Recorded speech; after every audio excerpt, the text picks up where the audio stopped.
نحمدہ و نصلی علی رسول الکریم اما بعد۔ مولانا عثمان حسن زئی ہیں کراچی کے، میرے اچھے دوست ہیں۔ انہوں نے پوچھا ہے کہ شعبان میں چاند کی صورتحال کیا ہے۔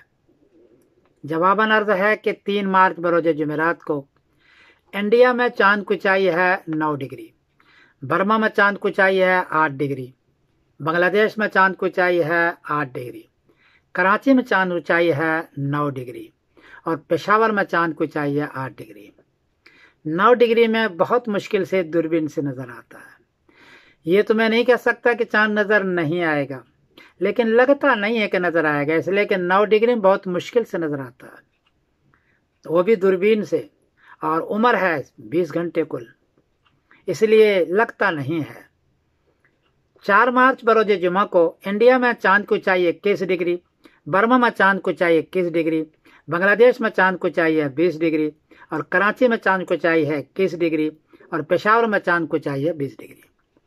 اس لیے 4 مارچ بروز جمعرات کو چاند بہت بڑا نظر آئے گا، واضح نظر آئے گا، اور 5 مارچ بروز سنیچر کو شعبان کی پہلی تاریخ ہوگی انشاءاللہ العزیز۔ اس اعتبار سے 18 مارچ بروز جمعہ کی جو شام ہے، 18 مارچ کے بعد جو شام آتی ہے وہ 15ویں شعبان کی رات ہوگی، اور 19 مارچ کو 15ویں شعبان ہوگی۔ یہ صورتحال ہے۔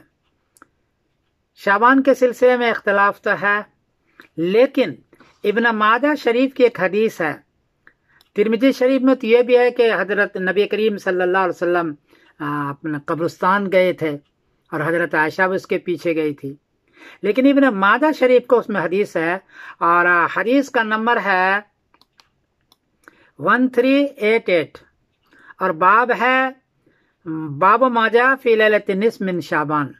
اس میں یہ جملہ موجود ہے، اذا کانت لیلۃ النصف من شعبان فقوموا لیلہا وصوموا نہارہا، کہ 15ویں شعبان کی رات ہو تو وہ جو رات ہے اس میں کھڑے ہوں، یعنی عبادات کریں آپ، اور اس کا جو دن ہے اس دن کو اندر آپ روزہ رکھیں۔